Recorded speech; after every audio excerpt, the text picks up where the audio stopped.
Welcome everyone. My name is Svarnyk and I'm your instructor today for our second session of lunchtime meditation. And so what we will do today is we will have a short meditation to start with, and we'll do a little bit of the follow-up of what we did last week, and we will actually experiment with some new techniques this week. And we'll just summarize about what is our homework, and then that will take about half an hour, and then we'll have 15 more minutes of optional second meditation. So if you only have half an hour, you have to go because this is the middle of the day. Feel free to leave, and if you can, you're welcome to stay for the full 45 minutes. So now let us start. So let's sit comfortably. We can place both our hands open on our lap.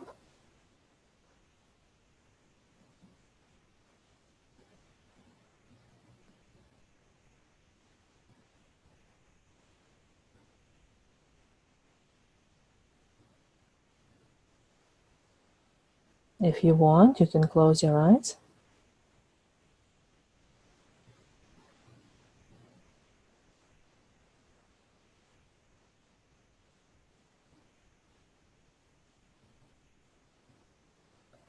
Now let us try and gently bring our attention to the top of our head.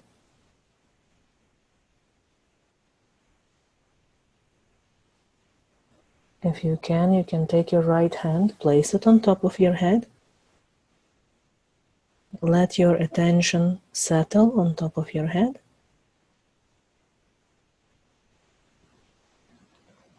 And we can ask our inner energy, Mother Energy, please come to the top of my head. And please bring me into the state of meditation.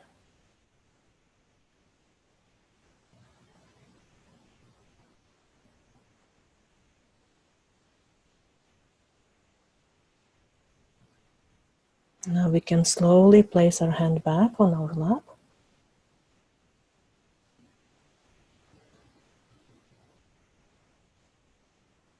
And now let's see whether we can keep our attention on top of our head, but without forcing it.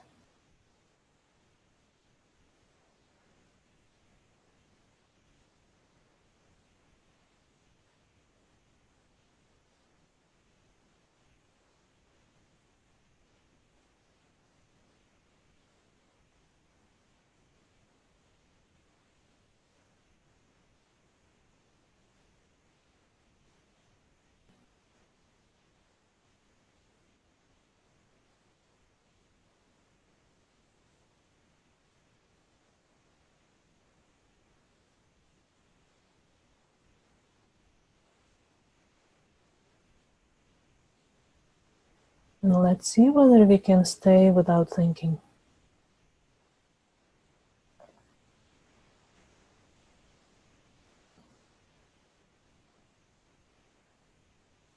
If any thoughts come in, we can just bring our attention to the top of our head or slightly above the top of our head.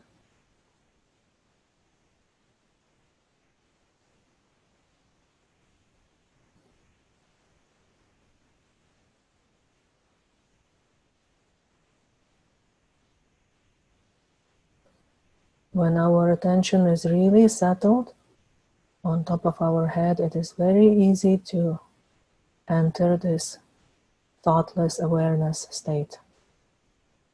When we are fully aware, but we are not thinking.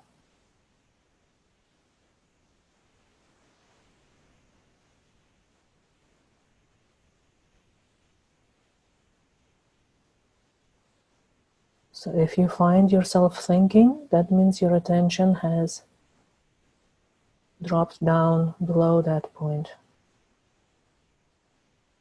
So you can try to gently bring your attention back to the top of your head.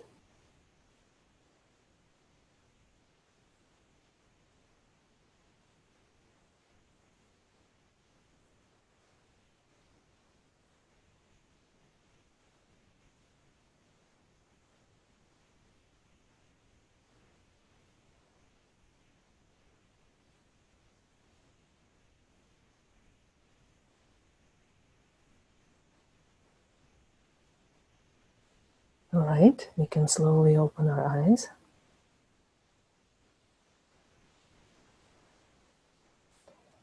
So, a little bit of a summary of what we did last time, and just going a little bit over the homework we had to do. So there are some things that we need to do throughout this whole period as long as you attend these lunchtime meditations. And one of them is to have proper morning and evening meditation every day.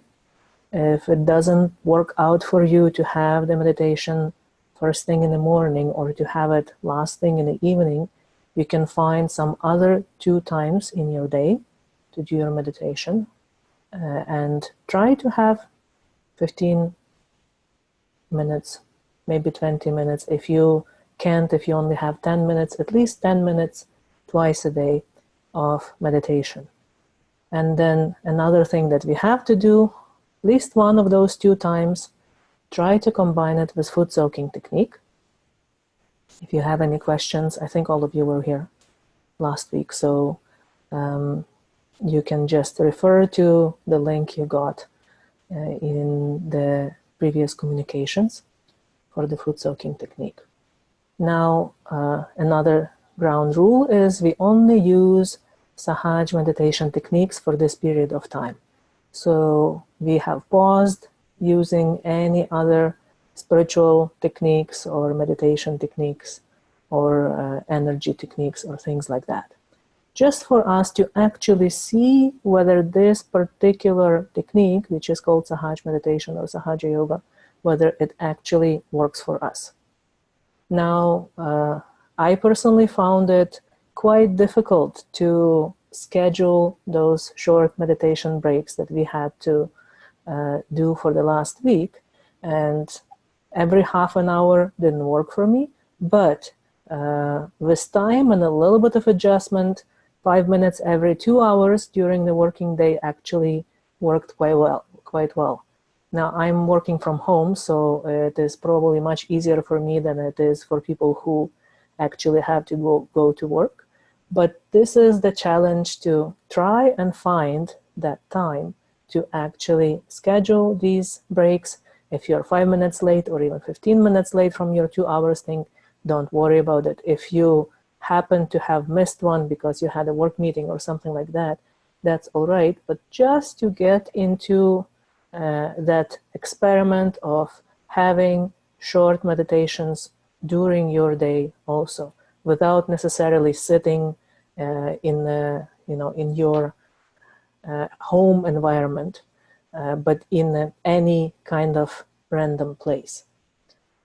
So in general, trying to watch your attention as much as possible all the time is another thing that we had to try and practice, right? And see what happens.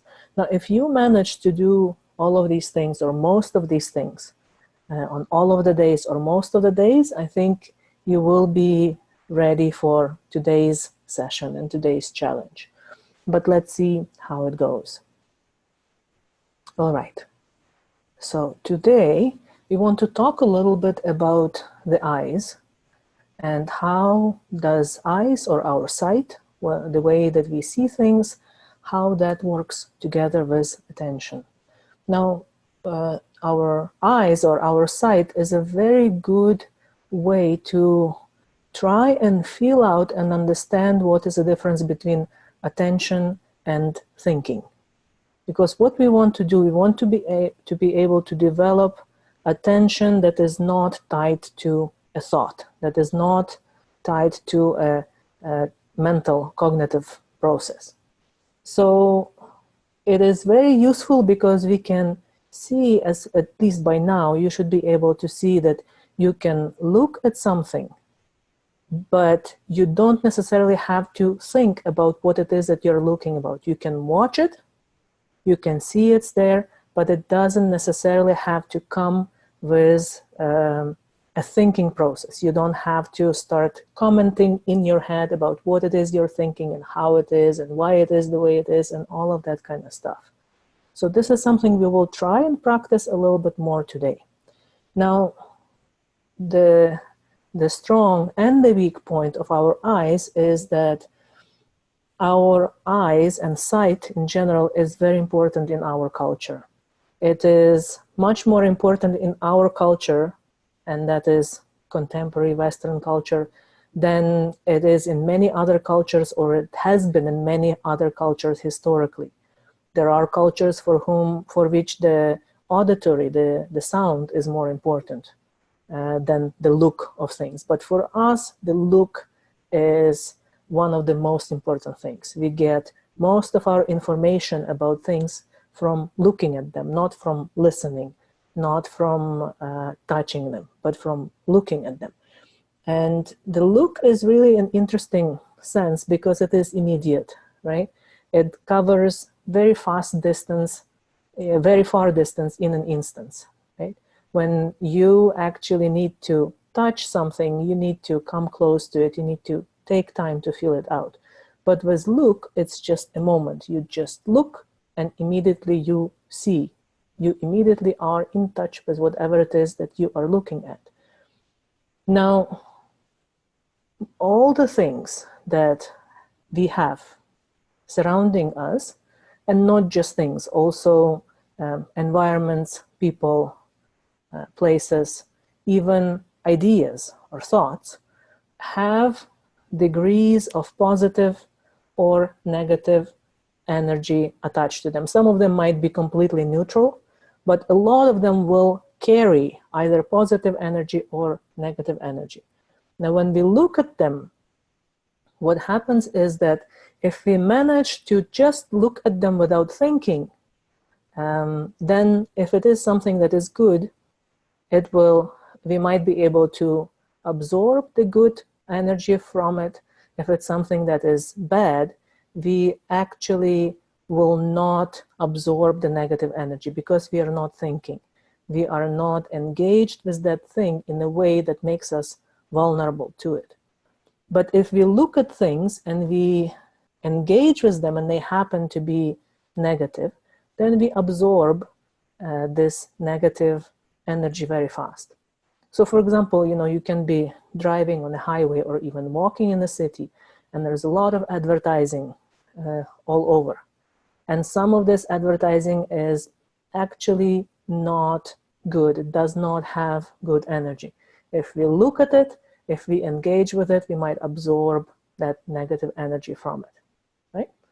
So something that we will try to experiment with a little bit is, first of all, to look without thinking, to feel out the energy of what it is you're looking at, and then we'll have some homework related to that. So I suggest we try this experiment right now. I'm going to change the slide, and what we want to do is just look at this slide without thinking.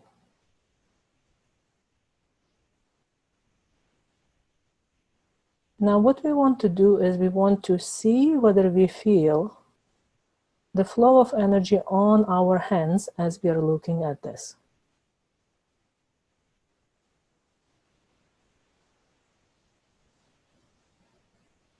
Now this is why the food soaking technique was very important, because food soaking technique, if we do it regularly, increases our ability to feel energy on our hands clearly. Now, if you're not sure whether we feel the energy or not, we can ask our inner energy, Mother Energy, please let me feel the energy of this place on my hands.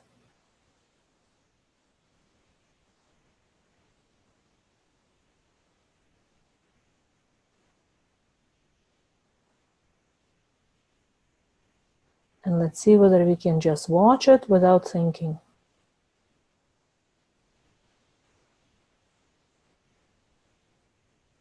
If the thoughts come in, just say, no, I'm not interested. I just want to watch.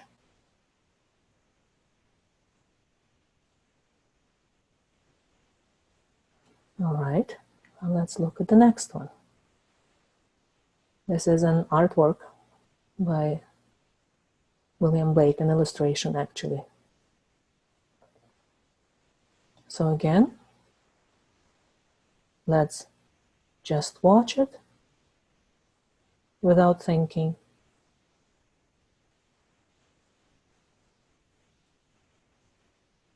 We don't need to analyze what is happening in this illustration. Just want to watch and enjoy.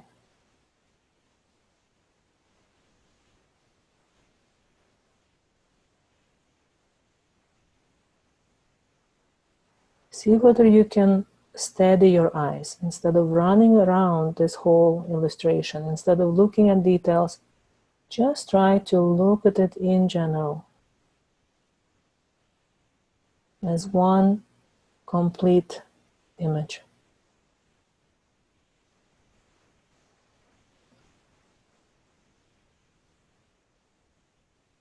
And let's see whether we can feel the flow of energy on our hands.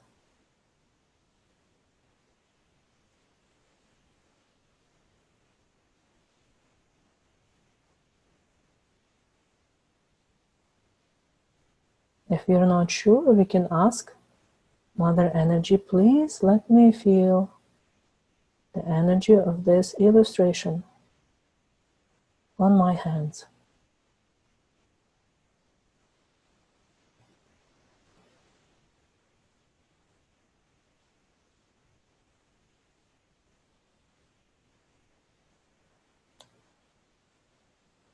All right, let's try the next one.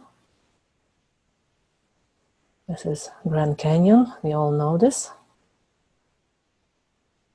Again, you can look at it, but try not to think. Just watch and enjoy.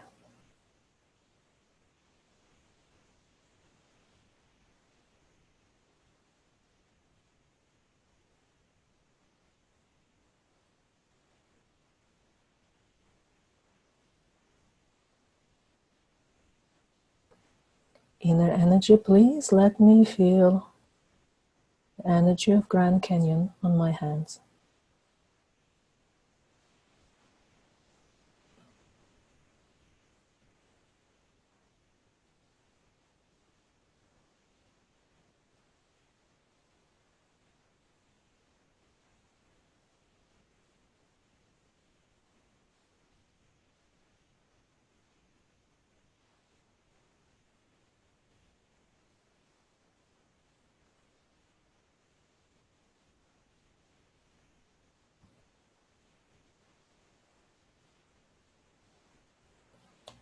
All right.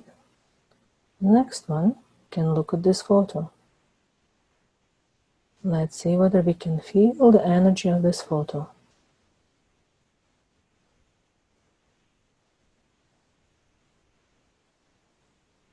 Again, we just look at it.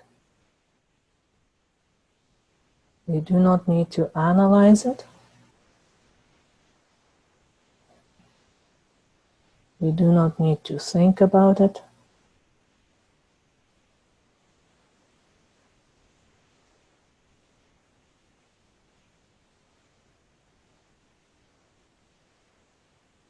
Just watch it. And just feel whatever it is that we feel on our hands.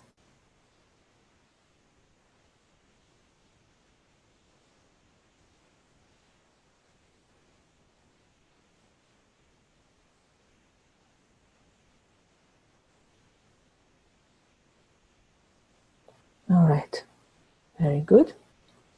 All right, so now all these images that I showed you, they have positive energy, they have good energy. And this is the reason I picked them. And often what will happen is when we have guided meditation, we pick images of the places that have good energy, right?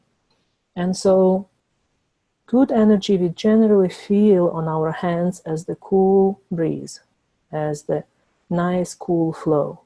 You might have felt that the flow of the energy on your hands has increased when you were looking at these things.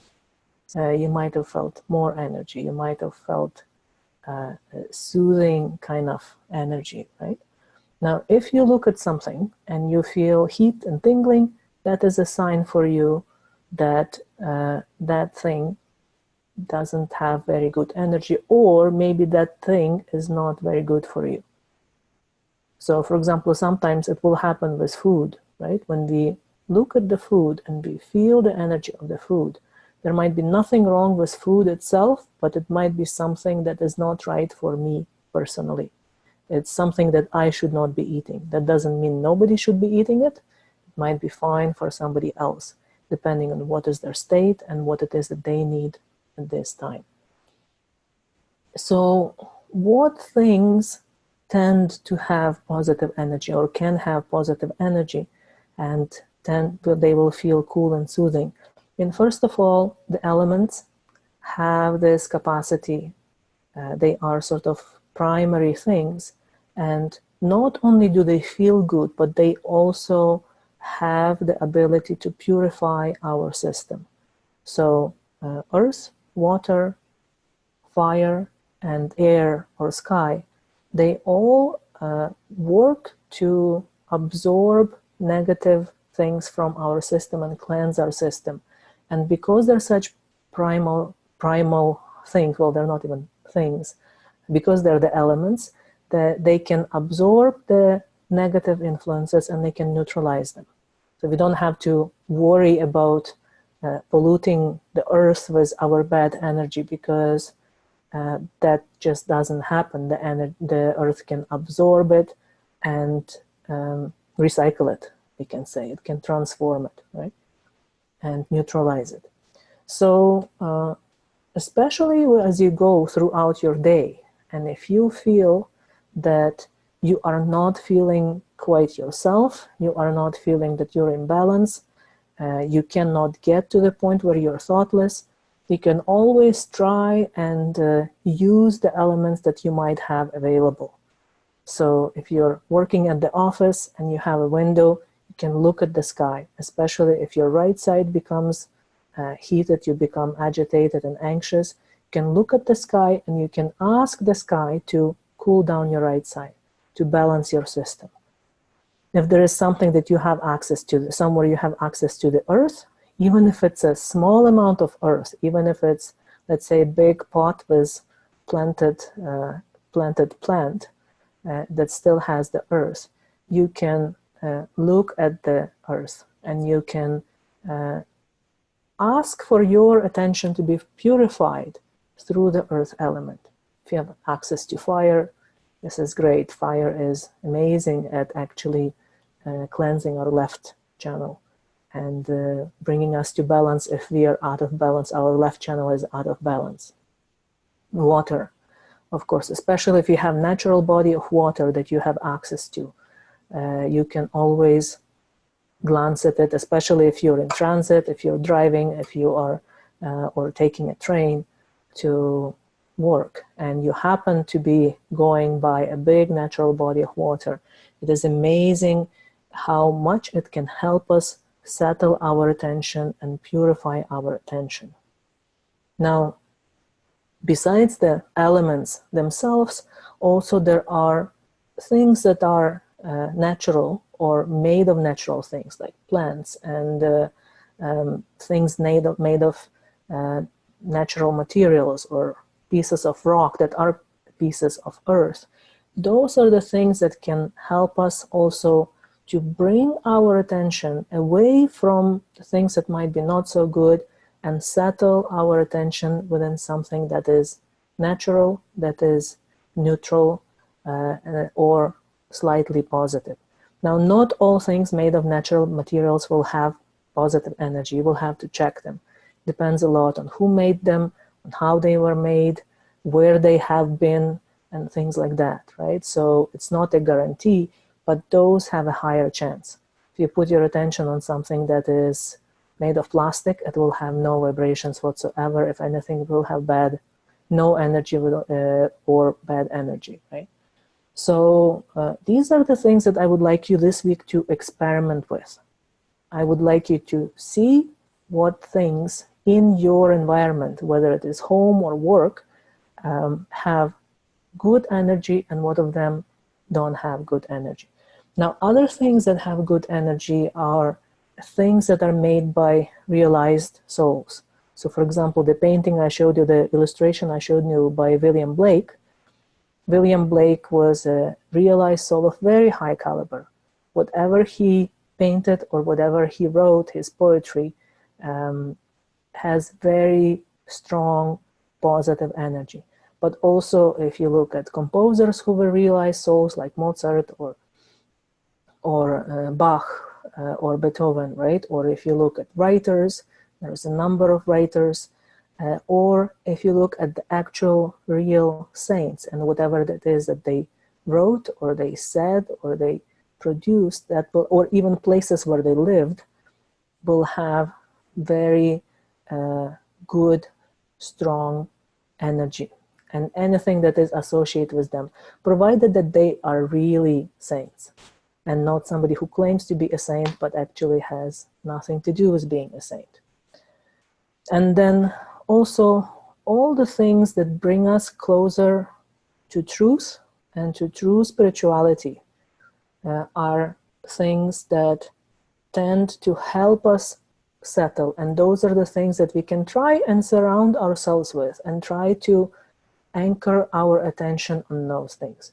Like you will see with a lot of people who are doing this Sahaja meditation seriously, what we will have is often on our desk where we work, we will have a photo of our founder, of the lady who founded this method.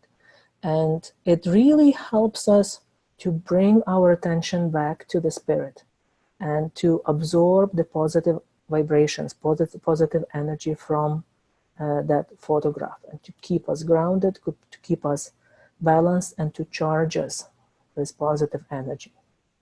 Now, things that are negative have negative energy. Those are for you to discover. You will see if you put your attention on something and out of the blue you feel a lot of hot and tingly sensations in your hands, provided that otherwise your sensations in your hands are generally sort of cool-ish, then you will know that there is something off about that thing. Something that has to do with that thing doesn't have good energy, and it is disrupting the energy of that place also. All right, so homework. We are getting close to our half-an-hour limit, so homework. So the homework is, we continue from last week. We continue our ground rules of morning and evening meditation, or at least meditation twice a day. Once a day foot soak technique, you can combine it with the meditation that you're already doing, and we only use Sahaja meditation techniques. We still keep watching our attention. We try to bring attention back inside, and we do try to schedule short meditation breaks. If the timing that I suggested it doesn't work for you, find your own timing. Find how frequently you can do it. Find how long you can do it, and balance that way. So the timing was just a suggestion, but see what works for you and develop your own sort of little routine of bringing your attention back to the spirit, back to your energy, and back to what you're here for. All right, and then this week, I want you to check the things in your surroundings, whether they have good or bad energy. If you find things that have bad energy, if you can remove those things that have bad energy, if it's in your power, it's in your control, remove them, get rid of them. If you cannot remove them, then practice pulling your attention away from those things, bringing your attention inside. Or if you find it difficult, then practice shifting your attention from things with bad energy to things with good energy. So find a couple of things that you can actually shift your attention towards instead of absorbing the bad energy from the things that don't have a good, if you have something at work that you have no control over, right? You cannot just remove it, then remove your attention from it as much as possible. We will learn some other techniques also in our future sessions. If you find things with good energy, practice watching them without thinking. If you have the elements available, if you have the sky you can look at, if you have the earth you can look at, if you have water or fire that you can look at, practice putting your attention, looking at them and asking them to clean your attention through their power that they have. All right, we are 1 minute late based on our schedule, but that's all right. So we will have our second meditation. If you have to run, if you have work that you have to deal with, please feel free to run, and otherwise we can settle in for our second meditation.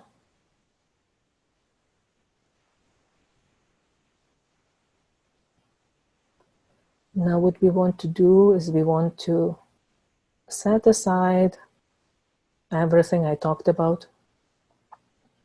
You don't need to remember any of this right now. I will send you an email with a little bit of a summary. So we don't need to think about it. We just need to try and bring our attention inside.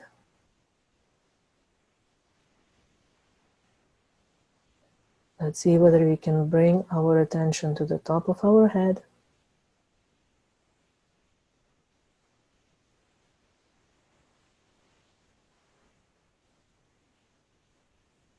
If you want, you can keep your eyes open and practice this watching without thinking. You will notice in many of our slides we have a small photo of our founder, somewhere just to anchor our attention and to increase the good energy, to make it easier to meditate. So if you want, you can look at that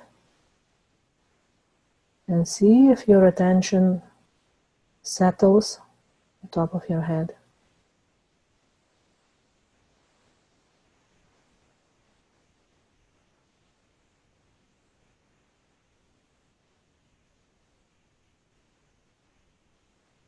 I'll play a little bit of music just so that we can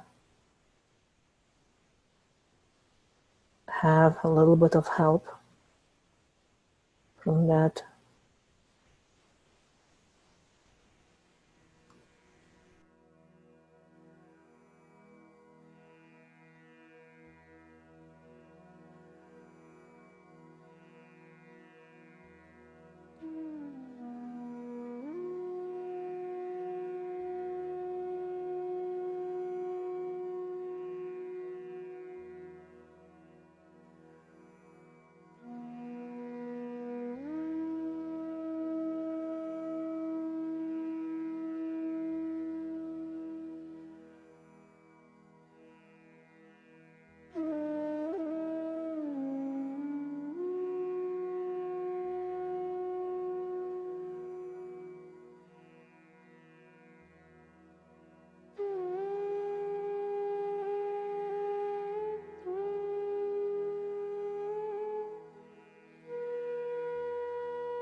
All right.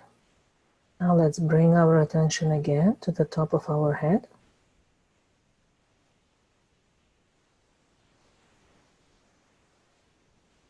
Let's see whether we can feel the flow of energy on top of our head without putting our hand even there. Let's see whether we can feel the coolness, or we might still feel a bit of heat or tingling on top of our head.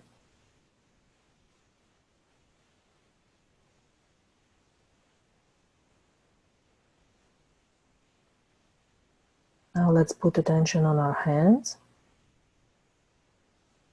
Let's see whether we feel the flow of energy in our hands.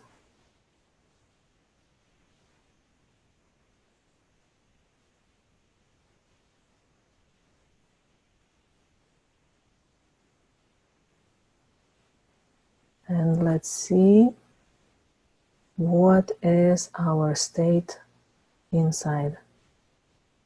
Let's see how we are feeling. What is our inner state right now?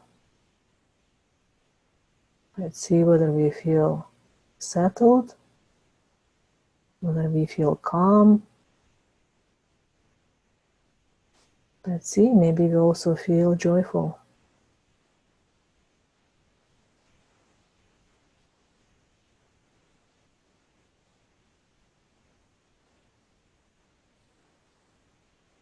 All right.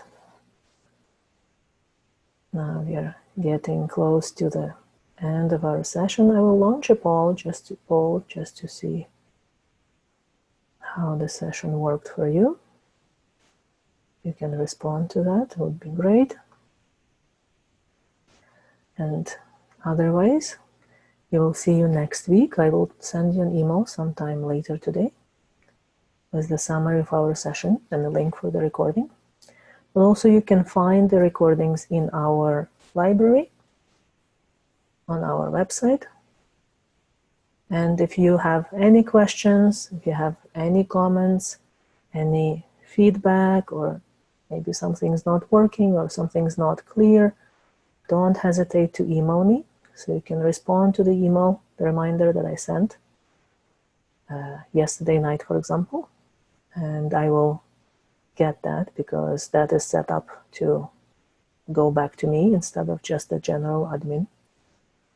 And other than that, see you next week, and thank you for joining me today.